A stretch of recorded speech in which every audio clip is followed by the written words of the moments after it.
One of the great strengths of democracy is that bad policies are often reversed. That's a consolation when we look at the flurry of pandering programs being enacted as the populist wave works its way through the Western world. When a new government is elected, much of this can be undone, except for Brexit, which, if it goes through, might prove to be the most profound and lasting legacy of this decade.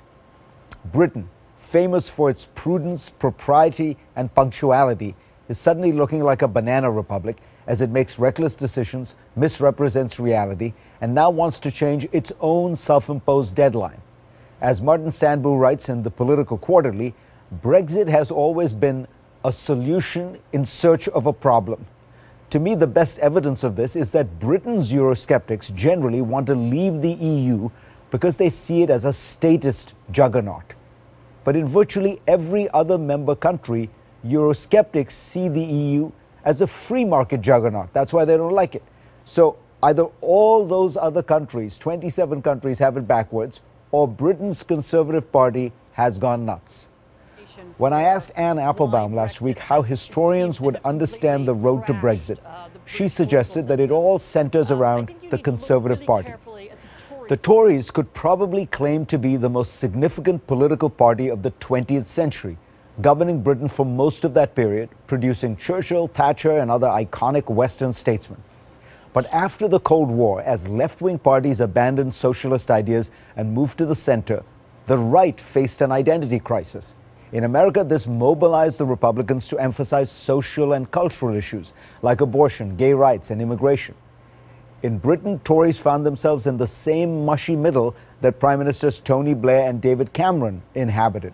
So, as Applebaum noted, they went radical on Europe. We're all weary of the drama. Of the country, no! No! Division! Clear the lobby! But keep in mind, Brexit will be a disaster.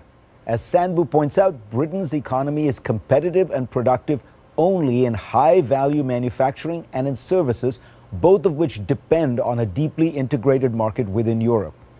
The foreign policy impact of Brexit might prove to be even more consequential. Within a few years, Scotland and Northern Ireland will probably loosen their ties to Britain in order to maintain their association with Europe. The United Kingdom will then be reduced to just England and tiny Wales. London, a city that has shaped global affairs for 250 years, will become the West's Dubai, a place where lots of money sloshes around, but of no great geopolitical consequence. Europe will also lose a lot with Brexit. Britain is a big, vibrant economy.